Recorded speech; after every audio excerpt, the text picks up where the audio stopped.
Brian Jacobs here, lead coach for Golf Channel Academies and also Chief Fun Officer for Brian Jacobs Golf. We have a lot of fun, especially when we get out the big dog. Now, one thing I want to tell you about your driver, that is your true ball flight. We get this a lot at the Academy when people come in and we want them to hit driver right away. They're like, well, could I hit wedges first? Could I hit 7-iron first? I always say, well, let's just get to it. Let's just get to your real ball flight. Remember that wedges have a tendency to take the side spin off the golf ball, so they'll go a little bit straighter.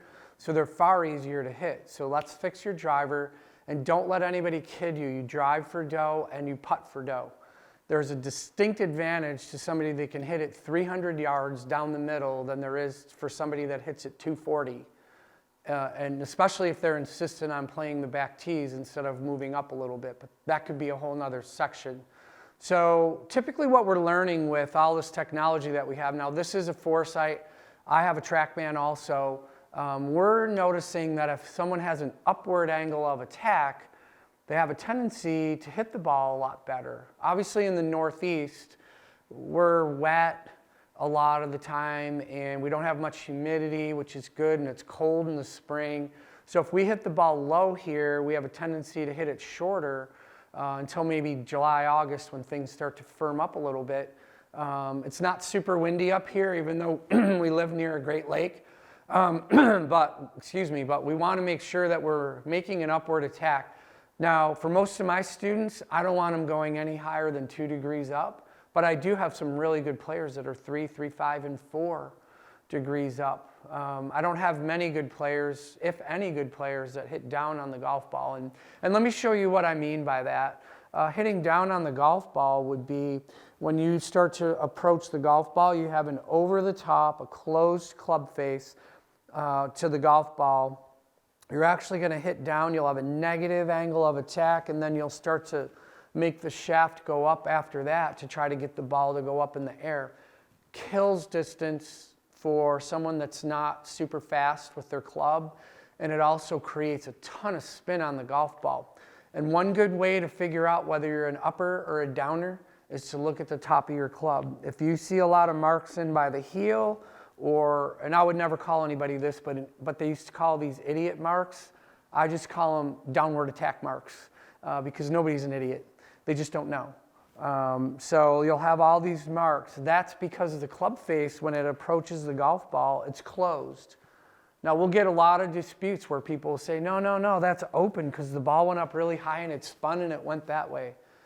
There's no way possible if the club face is open that that's going to hit the top of the club. There's no way. It'll hit the toe maybe or the heel. Another cool thing to remember about driver is the center of mass is back and pointed up. So that should promote in our brains that we want to make an upward movement on the golf ball. So here's a really simple drill. Most of us don't tee the ball high enough because we think that if we tee it high, we're going to pop it up. And that's because the face is closed.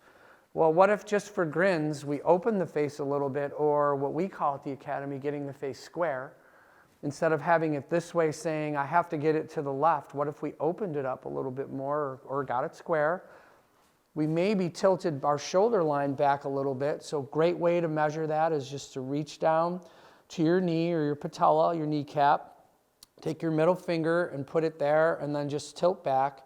What I want you to do is set the club here, back by your right foot, and then just rotate this way. Just set it back and just rotate up. And what that's doing, if you can see what's happening to my shoulder line and everything else, it's starting to get my trail shoulder really low and my lead shoulder really high, and it's promoting me to swing up.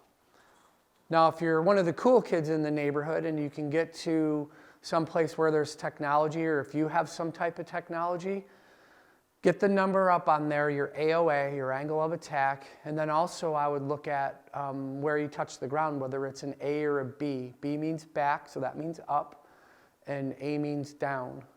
So that means it's a head. So you would have a head with an iron, and you should have a B or back or behind with the driver. So hopefully this will help. If you have any questions, leave them in the comments. I really do appreciate you watching and subscribing to the channel.